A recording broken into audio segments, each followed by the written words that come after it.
The mining station on Kepler 442b hummed with the constant rhythm of extraction equipment. Captain Marcus Chun wiped sweat from his brow as he checked the daily output reports. 3 years into this assignment, and the red dust still found its way into everything. His small crew of 12 humans worked around the clock to meet Earth's demanding quotas for rare Earth minerals. Marcus had volunteered for this isolated posting after losing his wife and daughter in the new Tokyo bombings. The quiet of deep space suited his grief better than the bustling cities of Earth. Here, surrounded by alien landscapes and the endless work of mining, he could almost forget the family-shaped hole in his heart. The proximity alarms shrieked through the station at 0347 local time. Marcus bolted upright from his bunk, instantly alert. His combat training from the Terran Defense Force kicked in as he rushed to the command center. The massive view screen showed a sight that made his blood run cold. A Zephyrian battlecruiser hung in space above their mining platform, its bioorganic hull pulsing with bioluminescent patterns. The ship was enormous, easily 10 times the size of their modest station. Worse, it bore the crimson markings of the Dominion fleet. "Sir, they're hailing us," reported Sarah Kim, his communications officer. Her voice trembled slightly. Everyone knew what happened to human outposts when the Zephyrians decided they wanted the territory. On screen, Marcus ordered, straightening his shoulders. The holographic display shimmered to life, revealing the insectoid face of a Zephyrian commander. Multiple compound eyes glittered with cold intelligence, while mandibles clicked in what Marcus had learned was either aggression or amusement. Human mining operation. The alien's translator rendered its chittering speech into mechanical English. You will evacuate this world within 6 solar rotations. The Dominion has claimed this system for expansion of the hive colonies. Marcus felt his jaw clench. "Commander, this is a legally established mining operation under the Terran Colonial Charter. We have documentation proving our claim to this system." The Zephyrian's mandibles spread wider. "Definitely amusement. Your paper claims mean nothing to the Dominion. We take what we need. Leave now, and your species will be permitted to live. Resist, and we will demonstrate why the galaxy fears the swarm." The transmission cut off abruptly. Marcus stared at the dead screen, his mind racing. 12 humans against a battlecruiser carrying thousands of Zephyrian warriors. The math was simple and brutal. "Sir, what are we going to do?" asked Tom Rodriguez, the chief engineer. The man's weathered face showed the strain of 3 years in isolation, but his eyes held steady confidence in his captain's leadership. Before Marcus could answer, the proximity alarm screamed again. This time, the sensors showed a small craft breaking through the atmosphere, trailing smoke and sparks. It moved erratically, clearly damaged, and fighting for control. "Unknown vessel. This is Mining Station Kepler Base. Identify yourself," Sarah transmitted on the emergency frequency. Static filled the channel for several heartbeats before a weak signal came through. The voice that answered was young, female, and desperate. "Please, anyone, my ship is failing. Request emergency landing permission." Marcus studied the sensor readings. The craft was small, definitely not military, and its power signatures were failing rapidly. "Sarah, what's the configuration on that ship?" "Sir, it's not Zephyrian. The hull composition reads as Zarathi manufacture, but the energy signatures are all wrong. It's like someone jury-rigged a dozen different technologies together. The Zarathi were a neutral species, traders and explorers who generally avoided the conflicts between humans and the Dominion." Marcus made his decision quickly. "Clear landing bay 2 and prep the medical station. Tom, get down there with the repair crew." "Sir, is that wise with the Zephyrians breathing down our necks?" asked David Park, his security chief. "We don't abandon people in distress." Marcus replied firmly. "That's not who we are." The damaged ship limped into the landing bay, its hull scarred and blackened from what looked like weapons fire. Steam hissed from ruptured coolant lines as the emergency systems struggled to keep the craft stable. The landing was rough but controlled, and Marcus could see skill in the pilot's handling despite the desperate circumstances. Marcus suited up and entered the landing bay with his team. The alien ship's design was unlike anything in his databases. It combined the flowing organic curves of Zarathi biotechnology with angular human modifications and what appeared to be jury-rigged Andromedian power cells. Someone had spent considerable effort making this vessel capable of things its original designers never intended. The ship's airlock cycled open with a pneumatic hiss. Marcus stepped forward, unsure what to expect. What emerged made him freeze in place. The figure that stumbled from the damaged craft was humanoid, but clearly alien. She stood about 5.5 feet tall, with pale blue skin that seemed to shimmer in the artificial light. Her hair was silver white, flowing like liquid mercury past her shoulders. Most striking were her eyes, large and expressive, colored like deep ocean water with flecks of gold. But it wasn't her appearance that shocked Marcus. It was her age. She couldn't be more than 16, maybe 17 by human standards. Her clothes were torn and stained, and she moved with the careful precision of someone trying to hide serious injuries. "Thank you," she said in perfect, unaccented English. "I wasn't sure if anyone would help." Marcus found his voice. "You're hurt. Medical bay now." She shook her head, wincing at the movement. "No time. They're coming for me. The Dominion. They can't find me here. The Zephyrians?" Marcus felt pieces of a larger puzzle clicking into place. "They're why you're running?" Fear flashed across her alien features. "They killed my family. My whole research station. They think I'm dead, but if they discover I survived." She swayed on her feet, and Marcus instinctively moved to steady her. At his touch, she looked up at him with those remarkable eyes. "Please," she whispered, her voice breaking with exhaustion and terror. "I know you don't know me, but I need someone to trust. Someone to help me stay safe. Please act like you're my father." The words hit Marcus like a physical blow. He stared down at this alien child, seeing in her face the same desperate need for protection he'd failed to provide his own daughter. The universe seemed to hold its breath as a dozen emotions warred in his chest. "What's your name?" he asked gently. "Kira," she replied. "Kia Vincent." Marcus made a decision that would change everything. "All right, Kira. Let's get you safe." He turned to his crew. "Tom, get that ship into the repair bay and cover it with whatever you have handy. Sarah, scrub any record of the landing from our logs. David, postcards at all entrances, but keep them subtle." "Sir, what exactly are we doing here?" David asked. Marcus met each of their eyes in turn. "We're protecting a kid who needs help." End of story. As his crew moved to follow orders, Marcus guided Kira toward the medical bay. She leaned against him, and he could feel her trembling with exhaustion and fear. The trust she showed by allowing him to help was both humbling and terrifying. "Why?" she asked quietly as they walked through the station's corridors. "Why would you risk everything for a stranger?" Marcus was quiet for a long moment, remembering a little girl with dark hair who used to fall asleep in his arms while he read her stories about brave heroes and distant stars. "Because that's what fathers do," he said simply. In a medical bay, Dr. Elena Vasquez worked efficiently to treat Kira's injuries. The girl had several cracked ribs, a dislocated shoulder, and numerous cuts and bruises. Her alien physiology was similar enough to human that Elena could treat most of the damage, though she had to improvise with some of the medications. "She's severely dehydrated and malnourished," Elena reported quietly. "When was the last time you ate?" she asked Kira directly. 3 days, maybe 4, Kira replied. "I've been running since they attacked the station, jumping from system to system, trying to stay ahead of their search patterns." Marcus felt anger building in his chest.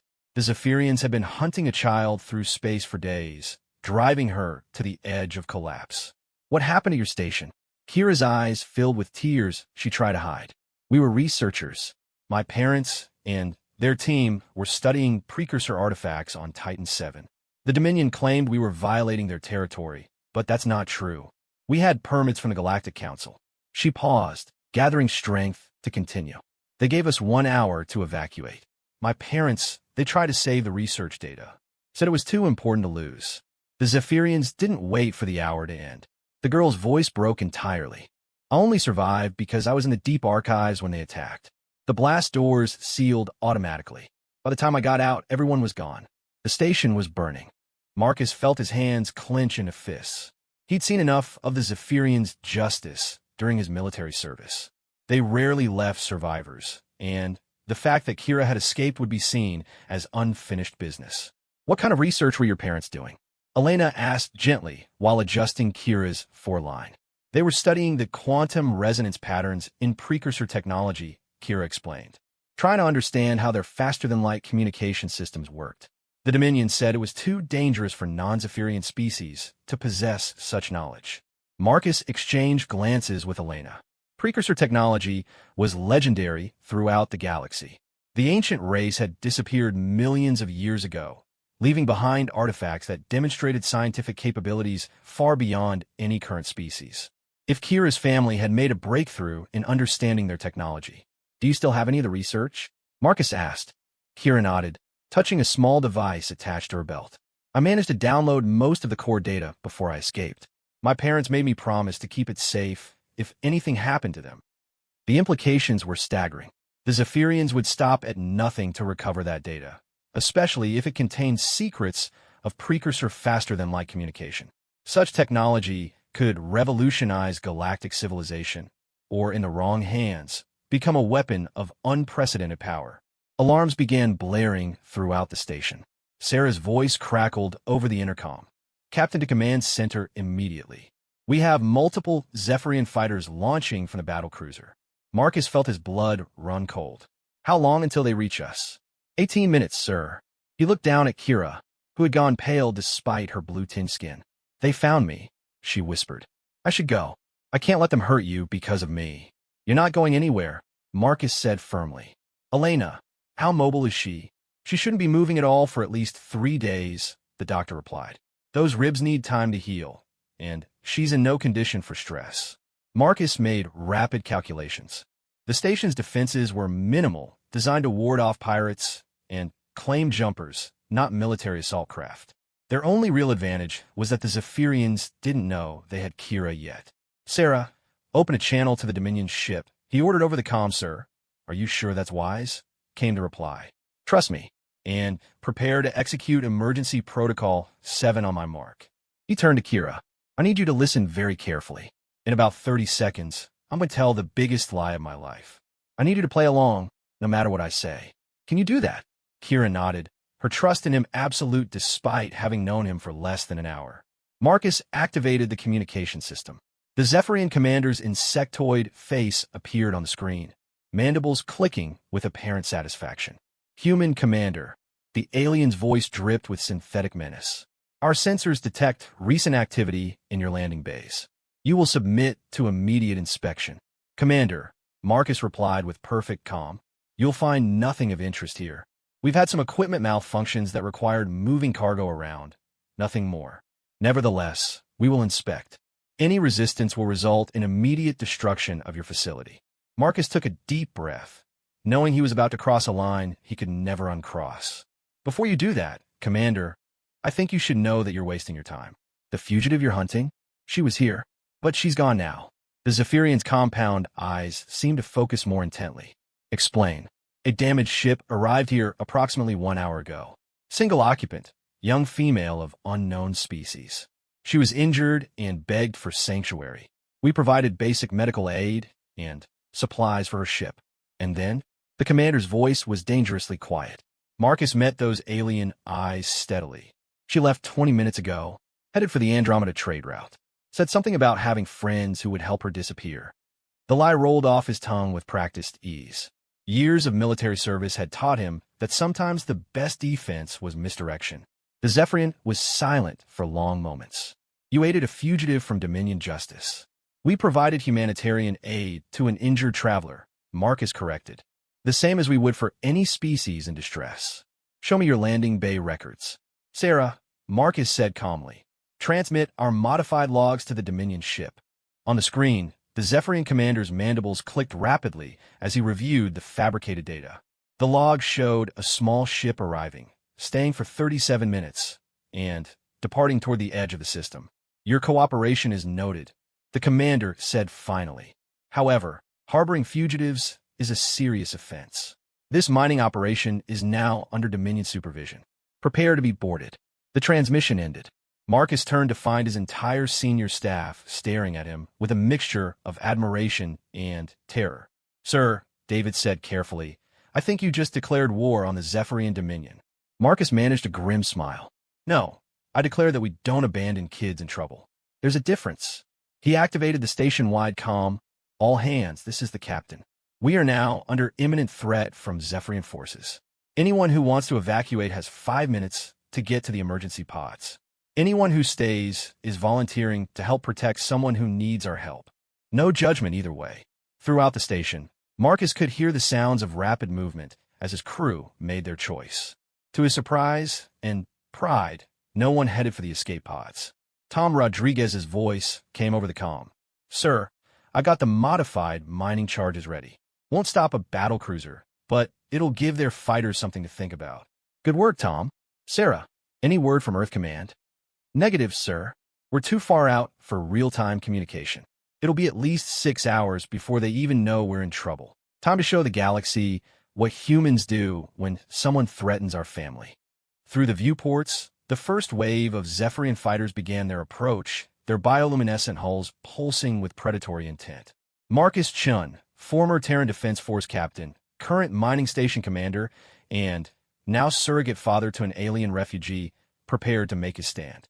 The battle for Kepler 442b was about to begin. The first Zephyrian fighter screamed through the thin atmosphere of Kepler 442b like a biological nightmare. Its hull rippled with muscle contractions, directing plasma bursts at the mining station's outer structures.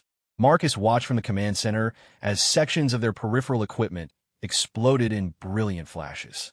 "Shields holding at 60%, reported Sarah, her fingers dancing across the control console. "But they're just testing our defenses." Marcus studied the tactical display. 6 fighters in the initial wave, with more launching from the battlecruiser every few minutes. The Zephyrians were being methodical, probing for weaknesses rather than committing to a full assault. That gave him hope. They still believed Kira had escaped and weren't desperate enough to simply obliterate the station. "Tom, status on those mining charges?" "Ready to deploy, sir. I've rigged them to the automated excavation system. Won't look like weapons until they blow." The beauty of Tom's plan was its simplicity. Mining charges were designed to fracture rock or creating carefully controlled explosions underground. But when launched at incoming fighters through the stations or delivery system, they became improvised missiles with enough punch to damage even military-grade armor. "Elena, how's our patient?" Marcus asked into his comm, stable but exhausted. "She keeps asking if you're safe." Marcus felt something twist in his chest. Even injured and terrified, Kira was worried about the strangers who had chosen to protect her. It reminded him painfully of his own daughter, who used to check on him during thunderstorms because she thought he might be scared. "Tell her I'm fine and that we're going to keep her safe." Another explosion rocked the station as a Zephyrian plasma burst found the mining equipment in Sector 7. Marcus watched millions of credits worth of extraction machinery turn to slag and tried not to think about the reports he'd have to file if they survived this. "Incoming transmission from the battlecruiser," Sarah announced. Marcus straightened his uniform jacket, a gesture born from years of military protocol. On screen, the Zephyrian commander appeared, his compound eyes glittering with what Marcus had learned to recognize as anticipation. "Human commander, your defensive measures are impressive but futile. Surrender now, and we will only destroy your equipment. Continue to resist, and we will demonstrate the full power of the Dominion." "Commander," Marcus replied with calculated calm, "we are a civilian mining operation operating under legal salvage rights. Your unprovoked attack violates at least 16 articles of the Galactic Accords." The alien's mandibles spread in what might have been laughter. "The Accords are for species that matter. Your kind barely qualifies as sentient by Dominion standards." Marcus felt his anger spike, but kept his voice level. "I see. And what exactly makes the Dominion qualified to judge the worth of other species?" "Power," the commander replied simply. "We have evolved beyond the weaknesses that plague lesser races. We do not form irrational emotional attachments. We do not waste resources on individuals who cannot contribute to the whole. We do not sacrifice the many for the few." "Sounds lonely," Marcus observed. For the first time, the Zephyrian seemed genuinely puzzled. "Loneliness is an inefficient emotional response. It serves no survival function. Neither does music, but that doesn't stop us from creating symphonies." The commander's mandibles clicked rapidly. "This conversation serves no purpose. You have one final opportunity to surrender." Marcus looked around the command center at his crew. Sarah met his eyes and nodded firmly. David checked his sidearm and gave a thumbs up. Tom's voice crackled over the comm. "Charge is ready, sir." Just give the word. Commander, Marcus said, turning back to the screen, I have a counter-proposal. Leave our system immediately, and we won't demonstrate what happens when humans get protective of their family. The Zephyrian's eyes seemed to narrow. Your species never fails to amuse with its delusions of strength. Very well. We will teach you the cost of defying the Dominion. The transmission cut off just as proximity alarms screamed throughout the station. The second wave of fighters was incoming, and this time they weren't holding back. "Ta now," Marcus shouted. The station's mining equipment roared to life, launching modified excavation charges through the delivery tubes that normally carry processed or awaiting transport ships. The charges streaked through the thin atmosphere like meteors, timed to detonate just as the Zephyrian fighters passed through specific attack vectors. The first explosion caught a fighter completely off guard. The mining charge detonated 50 meters from its hull, and the blast wave sent the bioship tumbling through the atmosphere, its living systems struggling to compensate for the damage. Direct hit, David reported from the tactical station. Fighter 2 is falling back with damaged propulsion systems. Marcus allowed himself a moment of satisfaction. Tom's improvised weapons were working better than he'd dared hope. But the Zephyrians were already adapting, changing their attack patterns to avoid the predictable trajectories of the mining charges. "Sir, Fighter 3 is coming in low, trying to get under our launch angles," Sarah warned. Marcus studied the display. The Zephyrian pilot was skilled, using the planet's surface terrain to mask his approach. "Can we adjust the launch tubes?" "Negative. They're fixed installations designed for or transfer, not combat." The fighter streaked past the station's lower levels, plasma bursts stitching across the hull. Emergency lights flickered as power conduits overloaded. Marcus could hear the station's automated damage control systems struggling to maintain atmosphere pressure. "Hull breach in Sector 12. Elena's voice crackled over the comm. "Medical bay is sealed off, but I'm losing power to the life support monitors." Marcus felt cold fear settle in his stomach. The medical bay was where Kira was recovering. If the Zephyrians managed to breach that section, "Tom, I need you to reroute auxiliary power to medical. Take it from wherever you have to." "Already on it, sir. But if I pull any more from the main systems, we're going to lose shields." Marcus made the calculation quickly. Without shields, the station would be defenseless against direct assault. But without life support in the medical bay, Kira would suffocate long before the Zephyrians could board them. "Do it." The lights dimmed throughout the command center as power diverted to the medical bay. On the tactical display, their defensive shield strength dropped to 20%. "Multiple fighters incoming," David reported. "They're concentrating their attack on the shield generators." Marcus watched the enemy craft swoop and dive around the station like predatory insects. Their bioships moved with an organic fluidity that made them difficult to target, and their pilots showed no concern for their own safety. The Zephyrians valued the collective over the individual, making them fearless in combat. But Marcus was beginning to see a pattern in their attacks. The fighters were focusing on disabling rather than destroying. They wanted the station intact, probably so they could search it thoroughly for any trace of Kira. "Sarah, open a general distress channel. Let everyone in the sector know what's happening here." "Sir, that'll also tell the Zephyrians that we've called for help." "Good. Let them think Earth Command is sending reinforcements." It was another calculated bluff. Earth Command was days away at best, and Marcus doubted they'd risk a major engagement with the Dominion over a single mining station. But if he could make the Zephyrians believe that human warships were en route. "This is Mining Station Kepler Base to any ships in the vicinity," Sarah broadcast on all frequencies. "We are under unprovoked attack by Zephyrian Dominion forces. Request immediate assistance from any available vessels." The Zephyrian commander's face reappeared on their main screen, mandibles clicking furiously. "You dare to call for reinforcements? Your deception will only delay the inevitable." "What deception?" Marcus asked innocently. "A distress call is standard protocol when under attack. No human vessels are within 3 days' travel of this system." Marcus smiled. "Are you sure about that?" For the first time, the alien commander looked uncertain. Marcus could see him calculating the risks of a prolonged engagement if human warships were indeed approaching. "Sir," Tom's voice came over the comm, "I'm showing massive power buildup from the battlecruiser. I think they're preparing to use their main weapons." Marcus felt his heart sink. If the Zephyrians decided to simply destroy the station from orbit, There was nothing his small crew could do to stop them. The mining platform's shields couldn't withstand a bombardment from a capital ship. Elena, can Kira be moved? Not safely. She needs surgery to repair internal damage from her injuries. Moving her now could cause permanent harm. Marcus closed his eyes for a moment, feeling the weight of an impossible choice. He could try to evacuate Kira to one of the emergency pods, risking her life in the process. Or he could hope that the Zephyrians would hold back from using their heavy weapons if they still thought she might be hidden somewhere on the station. Sir, David said quietly, I'm reading something strange on long-range sensors. There's a ship approaching from the edge of the system. Marcus's eyes snapped open. Configuration? Unknown. It's not human or Zephyrian. Hull signature suggests it might be Andromedian, but the design is unlike anything in our databases. On the main screen, the Zephyrian commander was receiving reports from his own tactical officers.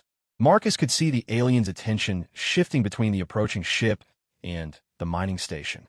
Incoming transmission, Sarah reported. It's from the unknown vessel. Put it through. The holographic display shimmered and resolved into the image of a being unlike any Marcus had ever seen. The alien was tall and elegant, with crystalline features that seemed to refract light into prismatic patterns. When it spoke, its voice carried harmonics that made the words seem to resonate from multiple directions at once. Greetings, beings of this system, the alien said. I am Navigator Zenkura of the Wandering Path. We detected weapons fire and came to investigate. The Zephyrian commander's mandibles spread aggressively. Unknown vessel. This is a Dominion military operation. Withdraw immediately or face destruction. Navigator Zenkura's crystalline features seemed to shift, creating patterns that Marcus somehow interpreted as amusement. Dominion vessel. You're currently engaged in unprovoked aggression against a civilian target. This violates the sanctuary protocols established by the Precursor Accord. Marcus felt his heart skip. The Precursor Accords were ancient treaties that most species considered mythology. But if this alien was claiming they were still in effect. The Precursor Accords are defunct, the Zephyrian commander replied. The precursors have been extinct for millions of cycles. Have they? Zenkura asked. The question hung in the vacuum of space like a challenge. Marcus watched the tactical display as the unknown ship moved closer. It was smaller than the Zephyrian battlecruiser, but radiated energy signatures that made their instruments scream warnings. Whatever technology the newcomer possessed, it was beyond anything in current galactic civilization. Sir, Sarah whispered, I'm getting strange readings from Kira's medical bay. Some kind of resonance pattern that matches the incoming ship. Marcus felt pieces of a vast puzzle shifting in his mind.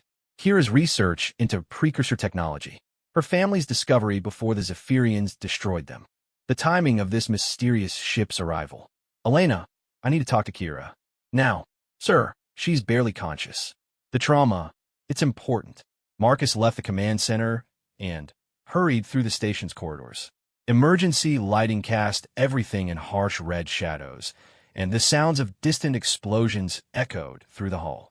He found Elena monitoring banks of medical equipment in the dimly lit medical bay. Kira lay on the treatment table, her blue skin pale, but her large eyes alert. When she saw Marcus, she tried to sit up. Don't, he said gently, moving to her side. Kira, I need to ask you something important. Your parents' research into precursor technology, did they discover something specific? She nodded weakly.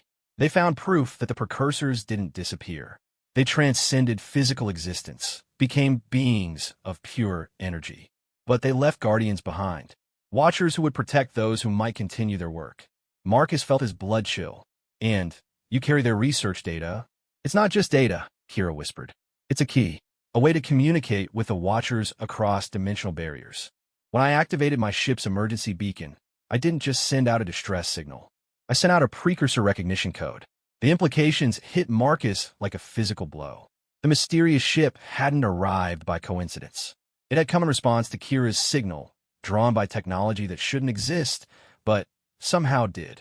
The alien on the ship, Marcus said. Zenkura. Is he a guardian? One of the Watchers left behind when the precursors transcended. Kira's voice grew stronger as she spoke. My parents theorized that they would appear when precursor technology was threatened by those who would misuse it. Marcus looked out the medical bay's viewport at the battle raging in space above them. The Zephyrian fighters had pulled back, taking defensive positions around their battlecruiser as they faced the unknown vessel. Both sides seemed to be waiting for the other to make the first move. "What happens now?" he asked. Kira's eyes filled with something that might have been hope. "Now, the Watchers decide if our species are worthy of the Precursor's legacy. If we've learned to protect those who cannot protect themselves, to value the individual over the collective, to show mercy even to our enemies." Marcus understood. This entire situation had been a test, though he hadn't realized it at the time. His decision to protect Kira, to risk his crew and station for a single alien child, had been evaluated by beings whose understanding of morality transcended anything humans had imagined. "Sir," Sarah's voice crackled over the comm, "the unknown ship is hailing us directly." Marcus activated the medical bay's communication system. Navigator Zenkara's crystalline face appeared on the small screen, and this time Marcus thought he could see something like approval in those alien features. "Human Commander," Zenkara said, "you have shown wisdom in protecting the young researcher. The Watchers are pleased by your species' capacity for compassion." "Thank you," Marcus replied, though he wasn't sure what he was thanking the alien for. "The Zephyrian Dominion has violated the sanctuary protocols by attacking civilians engaged in legitimate research. They will face consequences." On the main tactical display, Marcus watched as the mysterious ship began to glow with increasing brightness. Energy patterns unlike anything in known science cascaded across its hull, building to what could only be described as a crescendo of power. The Zephyrian battlecruiser fired first, launching a spread of plasma torpedoes that could have cracked a moon. The weapon struck Zenkara's ship and simply vanished, absorbed into the crystalline hull without effect. What happened next defied every law of physics Marcus had ever learned. The Guardian ship seemed to fold space around itself, appearing simultaneously at a dozen different locations around the Zephyrian vessel. Beams of pure light lanced out, not destroying the bio ship, but somehow pacifying it. The aggressive bioluminescence faded from its hull, and its weapons powered down one by one. "Dominion vessel," Zenkara's voice broadcast on all frequencies, "you will withdraw from this system immediately. Any further aggression will result in your permanent isolation from galactic civilization." The Zephyrian commander's face appeared on screen one final time. Marcus could see fear in those compound eyes, perhaps the first time in generations that a Dominion warrior had faced something beyond their understanding. "This is not over, humans," the commander said. "The Dominion will remember your defiance."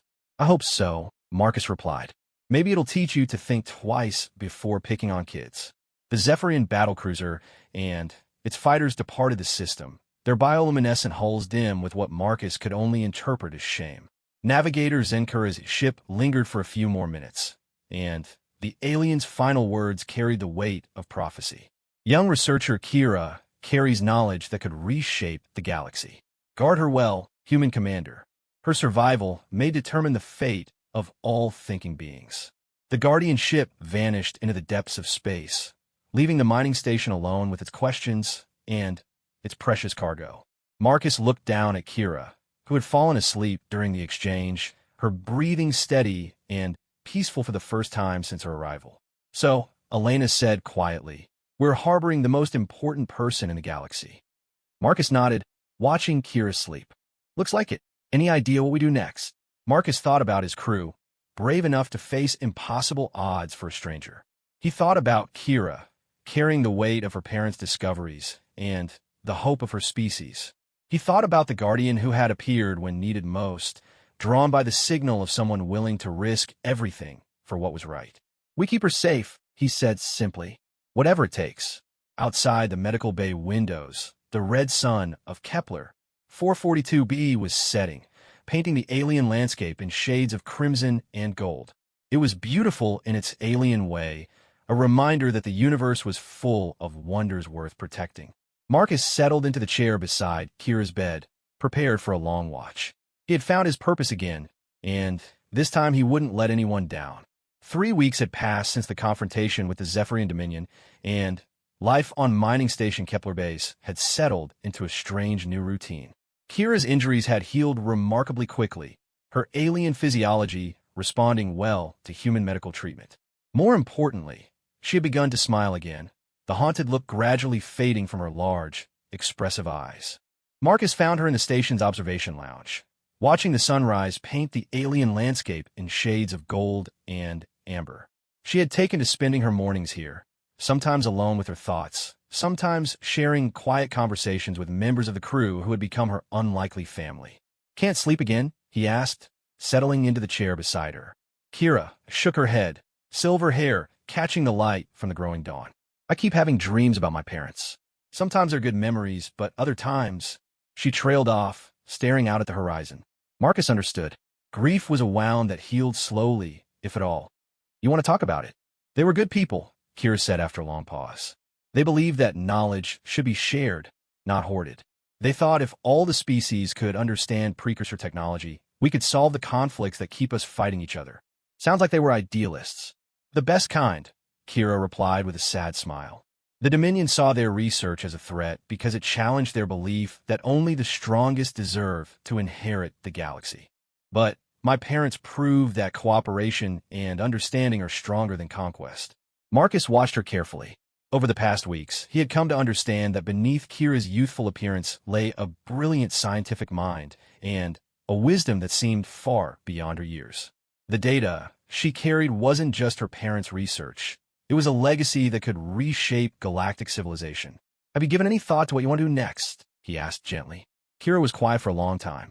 "I need to complete their work," she finally said. "But I can't do it alone. The research requires facilities I don't have access to, and people I can trust not to sell the information to the highest bidder." "What about the academic institutions?" "The University of New Geneva has some of the best xenoarchaeology programs in human space. And they're also monitored by intelligence agencies from a dozen different species," Kira pointed out. "The moment I revealed who I am and what I carry, every government in the galaxy would want to control me." Marcus nodded grimly. He had been wrestling with the same problem. Kira needed protection, but she also needed resources and expertise that a mining station couldn't provide. The solution seemed impossible until Tom Rodriguez's voice crackled over the intercom. "Captain to the command center. We got incoming vessels on long-range sensors." Marcus felt his stomach drop. "How many and what configuration?" "3 ships, sir. Definitely human, but not military. They're broadcasting civilian transponder codes." Marcus exchanged glances with Kira. "Stay here," he told her. "If anything goes wrong, Elena has instructions to get you to the emergency shelter." The command center was buzzing with controlled tension when Marcus arrived. On the main display, 3 sleek vessels approached through the void, their hulls bearing the distinctive markings of the Terran Colonial Science Division. "Sir," Sarah reported, "the lead ship is hailing us. They're requesting permission to dock." Marcus felt his wariness spike. The Science Division rarely sent ships to remote mining operations unless something significant had drawn their attention. "Put them through." The holographic display shimmered, revealing a woman in her 50s with steel-gray hair and the kind of sharp intelligence that made Marcus think of predatory birds. Her uniform bore the insignia of a division director, and her expression suggested she was used to getting what she wanted. "Captain Chun," she said without preamble, "I'm Director Sarah Vance of the Colonial Science Division. We need to talk." "About what, Director?" "About the most significant archaeological discovery in human history, and the young Zarathi researcher who's apparently been living on your station for the past 3 weeks." Marcus kept his expression neutral despite the cold fear settling in his chest. "I'm not sure what you're talking about." Director Vance smiled thinly. "Captain, we've been monitoring communications traffic throughout this sector since the incident with the Zephyrian battlecruiser. We know about Kira Veltan, and we know about her parents' research into precursor technology. If you know so much, then you also know that she's requested asylum under the Refugee Protection Protocols." "Which is exactly why we're here," Vance replied. "The Science Division is prepared to offer Miss Veltan resources and protection that a mining station simply cannot provide. She needs proper laboratories, qualified researchers, and security that can withstand Dominion infiltration attempts." Marcus studied the director's face, looking for any sign of deception. What he saw was ambition, carefully controlled but unmistakable. "And in return?" "In return, she shares her parents' research with a team that can properly evaluate and utilize it." "Captain, what Miss Veltan carries could revolutionize faster-than-light communication, energy generation, even our understanding of dimensional physics. This is bigger than any one person." That's exactly what the Zephyrians said before they killed her family. Director Vance's expression hardened. We are not the Zephyrian Dominion, Captain. We believe in voluntary cooperation and share benefits. With proper oversight, of course. Naturally, research of this magnitude requires careful supervision. Marcus made his decision. I'll discuss it with Kira. If she wants to meet with you, we can arrange something in the station's conference room. Actually, Captain, it would be better if she came aboard our research vessel. We have facilities there that would be more appropriate for this discussion. Absolutely not. Marcus's voice carried the flat authority of his military training. Any meetings happen here, under my supervision, or they don't happen at all. Director Vance's eyes narrowed. Captain, you seem to be under the misapprehension that you have a choice in this matter. The Colonial Science Division has authority over all discoveries of strategic importance. Miss Veltan's research falls well within our jurisdiction. Kira is not a discovery director. She's a person who has requested protection from people who want to exploit her. I won't let that happen. Your noble intentions are admirable, but impractical. Whether you cooperate or not, we will be taking Miss Veltan into protective custody. Marcus felt his hands clench into fists. Over my dead body. That can be arranged if necessary. The threat hung in the air like poison. Marcus realized with growing horror that these people were no different from the Zephyrians. They just used prettier words to justify their actions. Tom, he said into his comm, initiate security protocol Alpha. All hands to defensive positions. Captain, Director Vance said with strained patience, you cannot seriously intend to resist a lawful science division operation. Watch me. Marcus cut the transmission and turned to his crew. Sarah, broadcast a general alert to all ships in the sector. Let everyone know that the Science Division is attempting to illegally abduct a refugee. Sir, David interrupted, sensors show the Science Division ships are deploying some kind of boarding pods. Marcus studied the tactical display. 3 sleek pods had separated from the larger vessels and were approaching the station's docking ports. Each pod was large enough to carry a full squad of personnel. Elena, he called over the comm, get Kira to the emergency shelter now. Use the maintenance tunnels. Avoid all main corridors. Already on our way, sir. Marcus allowed himself a moment of relief. The emergency shelter was buried deep in the station's superstructure, protected by redundant life support systems and designed to withstand everything from asteroid impacts to hull breaches. Incoming transmission, Sarah reported. It's from the unknown vessel we detected earlier. What unknown vessel? Sir, it just appeared on sensors. Small craft, but it's moving fast and headed directly for the Science Division ships. Marcus watched in amazement as a 4th vessel materialized on the display seemingly from nowhere. Its hull configuration was unlike anything in human databases, combining organic curves with crystalline structures that seemed to bend light around themselves. This is Research Vessel Aurora to all ships in the vicinity, a familiar voice broadcast on open frequencies. You are interfering with a protected individual under the sanctuary protocols. Cease hostile actions immediately. Marcus felt his heart leap. The voice belonged to Navigator Zenkura, the guardian who had driven off the Zephyrians weeks ago. But how had the alien known to return? Sir, Tom's voice came over the comm. I'm reading massive energy buildup from that new ship. Whatever it's planning to do, it's going to be spectacular. Director Vance's face reappeared on the main screen, her composed demeanor cracking under obvious stress. Captain Shun, call off your alien allies immediately. Interference with a lawful Science Division operation is an act of treason. They're not my allies, Director. They're guardians who protect people from exploitation. Apparently, that includes protection from human agencies that have forgotten what ethics look like. The Aurora moved with impossible grace, positioning itself between the Science Division ships and the mining station. As Marcus watched, space around the Guardian vessel began to shimmer with energy patterns that made his instruments scream warnings. Attention Science Division vessels. Zenkara's voice carried harmonics that seemed to resonate through the station's hull itself. The individual you seek to abduct carries knowledge designated as protected under precursor authority.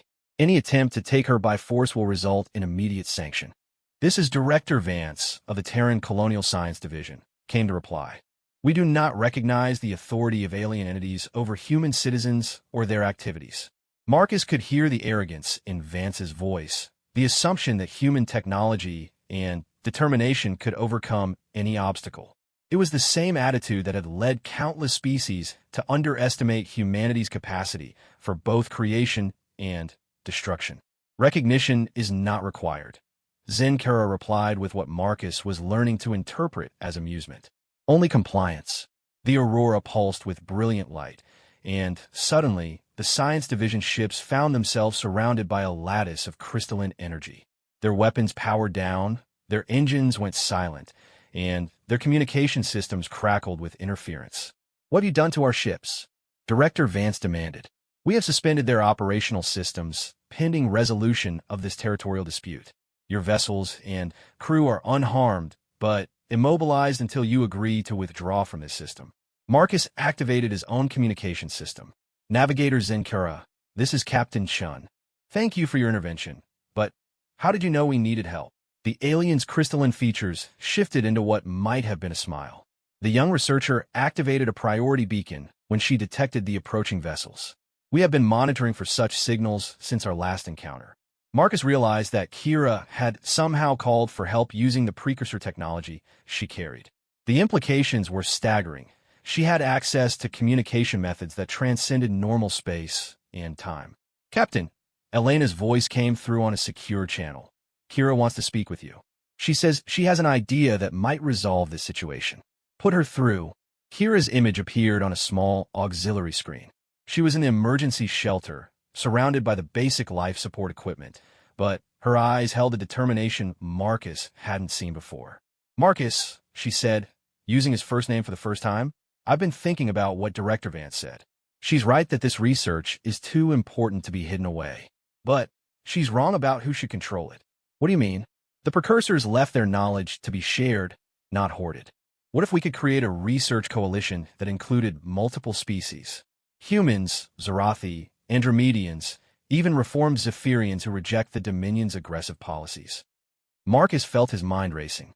A joint research initiative with no single species in control. Exactly. The data would be shared equally among all participants, and any discoveries would benefit everyone. No military applications, no weapons development, just pure research aimed at improving life for all sentient beings. Director Vance's voice cut through the conversation. "That's a naive fantasy, Miss Veltan. Without proper oversight and security, that information will inevitably fall into the wrong hands." "The wrong hands," Kira replied, her voice carrying new steel, "are the ones that want to control rather than share. My parents died because they believed in cooperation. I won't dishonor their memory by hiding their work from the galaxy." Navigator Zen Kara's image joined the conversation. The young researcher speaks wisdom beyond her years. The Watchers would be willing to facilitate such a coalition, providing neutral ground for research and protection from those who would misuse the knowledge. Marcus saw the beauty of the proposal. A research station operated under precursor authority would be effectively neutral territory, immune to the territorial squabbles and military ambitions of individual species. Scientists could work together without fear of their discoveries being weaponized. "Director," he said to Vance, "you have a choice. You could try to force this issue and face the consequences from beings whose technology makes ours look like stone tools. Or you could be part of something that could benefit all of humanity."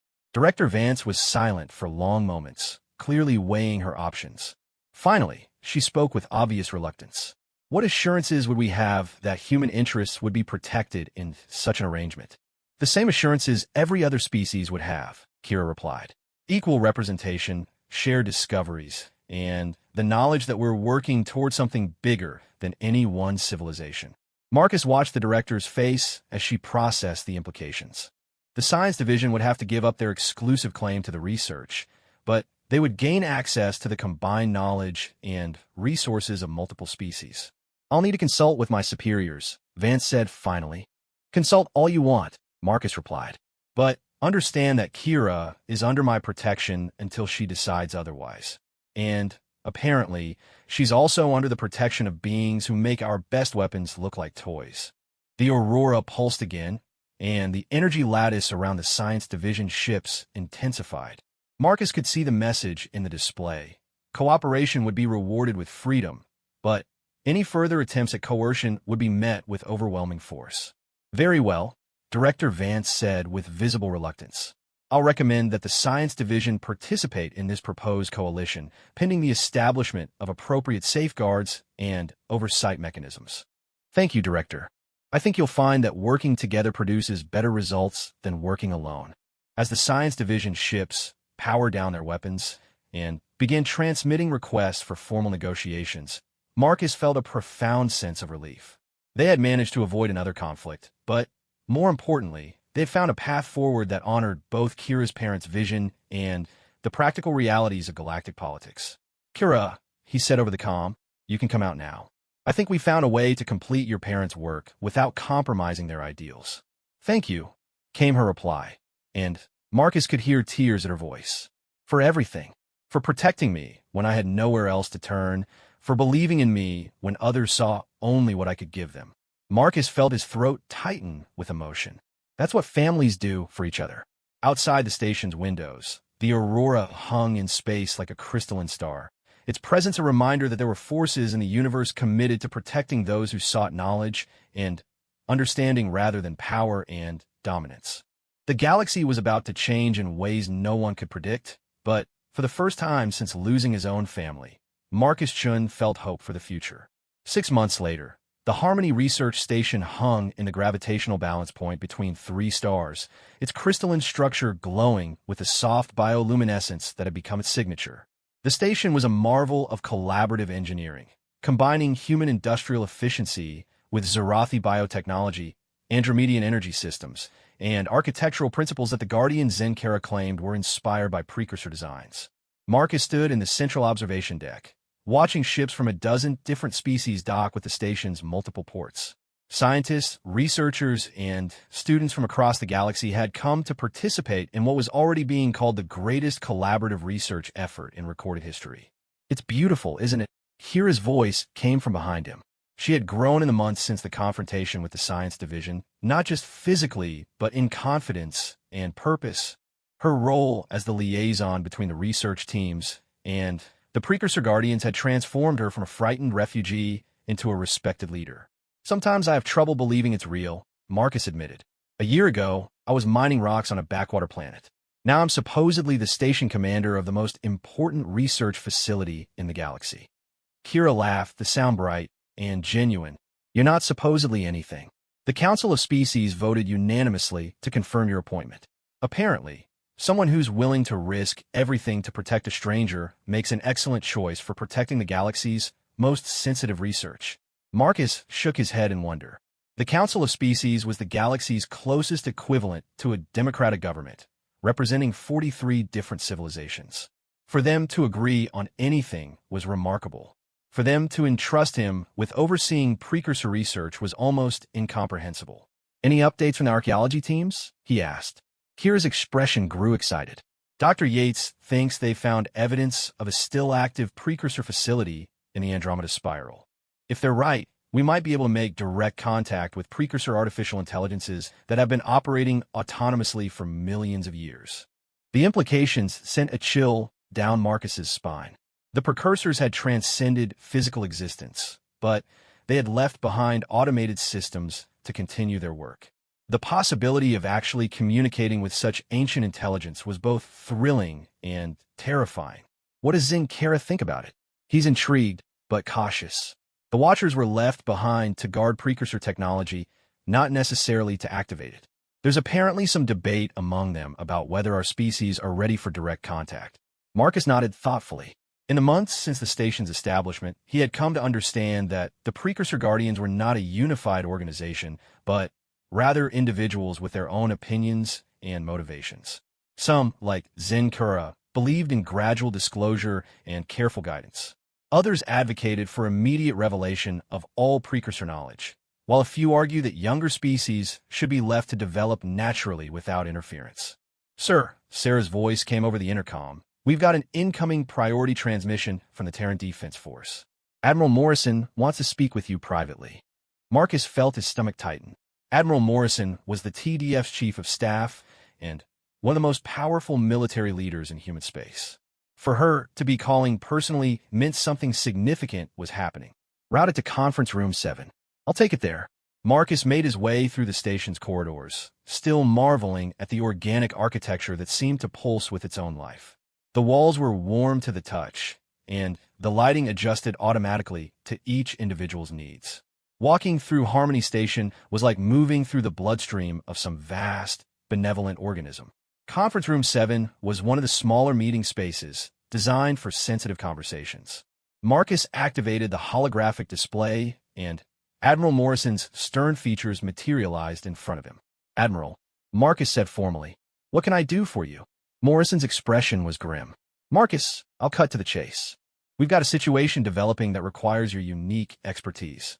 My expertise is running mining operations and keeping scientists from accidentally blowing up research stations. I'm not sure how that translates to military problems. It translates because the problem involves the Zephyrian Dominion and a young alien researcher they're very interested in recovering." Marcus felt cold dread settle in his chest. "What's happened?" 3 days ago, a Dominion strike force attacked a Zerathi research vessel in the Centauri system. They killed everyone aboard except for a single survivor, a teenage researcher named Dex Mortel, who claims to have been working on projects related to Kira's parents' discoveries. Claims the kid has burns over 40% of his body and hasn't stopped screaming about the voices in the light since we picked him up. Our medical teams think he might have been exposed to some kind of precursor technology that affected his neural pathways. Marcus closed his eyes, imagining another young scientist running for his life while everything he cared about burned around him. Where is he now? In a medical facility on Titan Station, under heavy guard. The problem is that the Zephyrians are demanding his return under the provisions of the Galactic Extradition Treaty. They claim he's a terrorist who stole classified military research. And you want me to what exactly? Admiral Morrison leaned forward. "I want you to evaluate whether this kid is another Kira or just an unlucky researcher who got caught in the crossfire. If he's carrying significant precursor knowledge, the TDF needs to know. If he's not, we might have to turn him over to avoid a diplomatic incident." Marcus felt anger building in his chest. "Admiral, with respect, the Terran Defense Force doesn't get to decide who lives or dies based on their strategic value. If this kid needs protection, we protect him. Period. It's not that simple, Marcus. The Dominion has assembled a battle fleet of over 200 ships. They're calling it a law enforcement operation, but intelligence suggests they're preparing for a major offensive. If we give them an excuse to start shooting, then we deal with the consequences. But we don't sacrifice children to avoid uncomfortable confrontations." Admiral Morrison was quiet for a moment. "I hoped you'd say that. The truth is the President and the Joint Chiefs agree with your position. But we need someone with your experience to handle the situation. Someone who understands both the technology involved and the stakes we're playing for." Marcus realized he was being maneuvered into another impossible situation. "You want me to go to Titan Station and assess this Dex character? More than that, if he is carrying significant research, we want you to bring him here to Harmony Station where he'll be safe. The Precursor Guardians have made it clear that they consider this facility neutral territory. Even the Dominion wouldn't dare attack it directly. And if he's not carrying anything important, then you help us figure out how to keep him alive anyway. Because turning over wounded kids to their enemies isn't the kind of government we want to be." Marcus found himself thinking of Kira, working with her research teams to unlock secrets that could benefit the entire galaxy. If there was another young scientist in need of protection, he couldn't ignore the call. "I'll need to take Kira with me," he said finally. "If Dex has been exposed to precursor technology, she might be the only person who can help him." "Absolutely not. Kira Veltan is the most valuable individual in known space. We can't risk her safety on a rescue mission." "Admiral, respectfully, you don't get to make that decision. Kira isn't a TDF asset to be protected or deployed according to military needs. She's a person with her own agency, and I won't make choices about her life without her input." Morrison sighed heavily. "Talk to her. But, Marcus, understand that if something happens to either of you, the entire research coalition could collapse. The political ramifications will be dealt with by people whose job it is to handle politics. My job is to protect people who need protecting and support research that could help the galaxy. Everything else is secondary." After Morrison's image faded, Marcus sat alone in the conference room for several minutes, weighing his options. Taking Kira into a potentially dangerous situation went against every protective instinct he had developed. But leaving Dex to face the Zephyrians alone felt like abandoning everything he had sworn to stand for. He found Kira in Laboratory Complex Alpha, working with Dr. Sarah Kim and a team of Andromedian quantum theorists on what appeared to be a three-dimensional model of spacetime itself. The holographic display showed reality as a vast web of interconnected energy patterns, with certain nodes glowing more brightly than others. "Marcus," Kira called out when she saw him. "Perfect timing. We think we've identified the mechanism the precursors use to transcend physical existence. Look at this." She gestured to the display, where a section of the space-time web was pulsing with colors that hurt Marcus's eyes to look at directly. These are dimensional resonance points where matter and energy interface with what we can only call higher dimensional space. The precursors learned to shift their consciousness into these higher dimensions while leaving behind automated systems to continue their work. Marcus tried to focus on the scientific miracle in front of him, but his mind was occupied with more immediate concerns. "Kira, I need to talk to you about something. Privately." Her expression grew concerned at his tone. "Of course. Dr. Kim, can you continue without me for a while?" They moved to Kira's private quarters, a comfortable space that combined human furnishings with Zarathi biotechnology. Plants that served as both decoration and air purification covered the walls, their leaves shifting color in response to their presence. "There's a situation," Marcus began, and then explained Admiral Morrison's call and the plight of the young Zarathi researcher. As he spoke, he watched Kira's expression shift from concern to determination. "We have to help him," she said without hesitation when he finished. "Kira, the Zephyrians will be looking for any excuse to attack. If they discover you're involved in this rescue, then they'll face the same consequences they faced before. Marcus, you taught me that we don't abandon people who need our help. How can I turn my back on someone who might be going through exactly what I experienced?" Marcus had known she would say that. It was one of the qualities he admired most about her, the ability to put others' needs ahead of her own safety. It was also what terrified him most. "There's more," he said quietly. "Morrison mentioned that this Dex has been exposed to precursor technology. He's been having what they describe as neural episodes, hearing voices, and experiencing things that normal medical scans can't explain." Kira's eyes widened. "That sounds like what my parents described in their early research notes. When they first made contact with precursor communication systems, several team members experienced similar symptoms. What happened to them? Most recovered completely once they learned to filter the input. But a few," she paused, "a few couldn't handle the connection. The precursor data streams are too complex for most neural structures to process safely." Marcus felt his heart sink. So this kid might be dying from exposure to technology he doesn't understand. Or he might be the key to unlocking communication methods we've only theorized about. "Marcus, if Dex has made direct contact with active precursor systems, he could be carrying information that makes my parents' research look elementary." The weight of decision pressed down on Marcus's shoulders. A young alien was suffering, possibly dying, while in possession of knowledge that could reshape galactic civilization. The Zephyrians wanted him dead or captured. The human military wanted him evaluated and potentially exploited. And somewhere in the middle was a frightened kid who just needed someone to care about his welfare. "When do we leave?" Kira asked, as if the decision had already been made. "We don't," Marcus replied firmly. "I leave. You stay here where you're safe." Kira's expression hardened. "Marcus, I respect your desire to protect me, but I'm not a child anymore. If Dex has been exposed to precursor technology, I might be the only person who can help him survive it. Would you really let him die to preserve my safety?" Marcus stared at her, seeing in her face the same determination he had witnessed when she first asked him to act like her father. She had grown from a terrified refugee into a leader who understood the weight of responsibility. "The Guardians won't allow me to go," he said, grasping for any argument that might keep her on the station. "Actually, they will." Zenkara's voice came from the room's communication system. "Young researcher, we have been monitoring the situation you discuss. The individual in question has indeed made contact with active precursor systems. His survival may require intervention from someone with compatible neural adaptations." Marcus felt the last of his arguments crumble. "Zenkara, can you guarantee her safety? We can provide protection during the journey and intervention if the situation becomes untenable. But understand that some risks cannot be eliminated entirely. Marcus looked at Kira, seeing in her eyes the same fierce protectiveness he felt when thinking about the unknown Dex. She had learned his lessons too, well. Sometimes protecting people meant accepting personal risk. All right, he said finally. But we do this smart and we do this careful. The moment things go wrong, we extract immediately.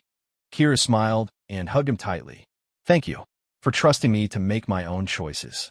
As Marcus held her, he silently prayed to whatever cosmic forces might be listening that he wasn't about to lead the galaxy's most important researcher into danger for the sake of one more alien child who needed protection. But looking at Kira's determined face, he realized that the decision to help those in need wasn't really a choice at all. It was who they were, who they had chosen to become. And that was worth any risk.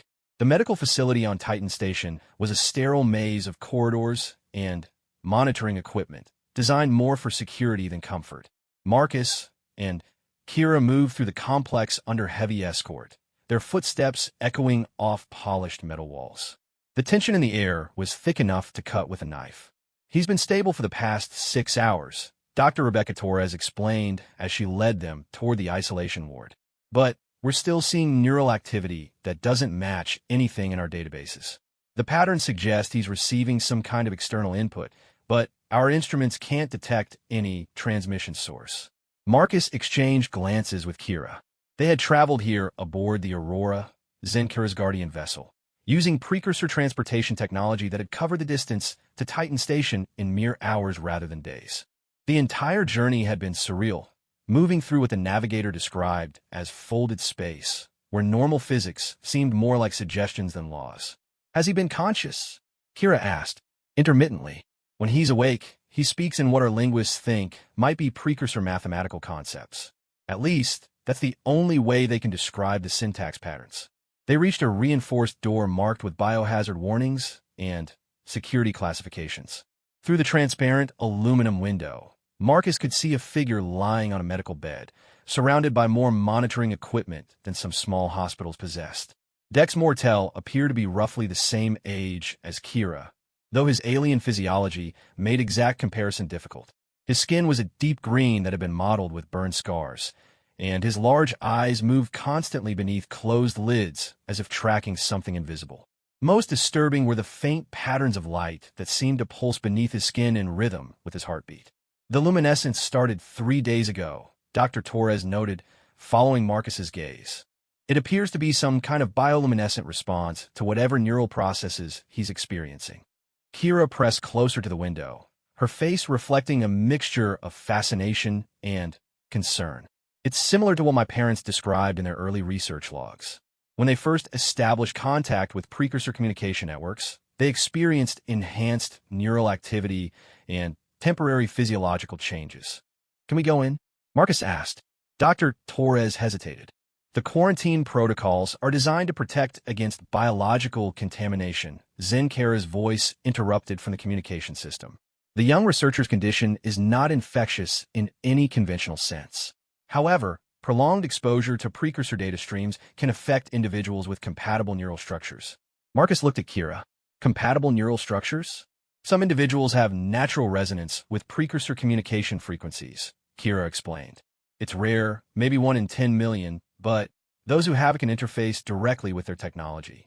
My parents theorized that it might be a dormant evolutionary trait that the precursors deliberately encoded into developing species. Dr. Torres input her access codes, and the medical isolation chamber's door slid open. Marcus followed Kira inside, watching as she approached the unconscious Dex with careful steps. Hello, Kira said softly, settling into a chair beside his bed. My name is Kira Veltan. I think I might understand what you're experiencing. Dex's eyes snapped open immediately, focusing on her with startling intensity. When he spoke, his voice was hoarse but clear. The architects, they're calling across the dimensional barriers. The mathematics are beautiful, but they're too complex for organic neural networks to process safely. Marcus felt his breath catch. The boy was speaking perfect galactic standard, not the fevered rambling the medical reports had described. You can understand them? Kira leaned forward, her voice filled with excitement and concern. Fragments. pieces of vast equations that describe the relationship between consciousness and reality itself. Dex tried to sit up, wincing as the movement pulled at his healing injuries. They're trying to warn us about something. A convergence point in galactic development where younger species either transcend their limitations or destroy themselves.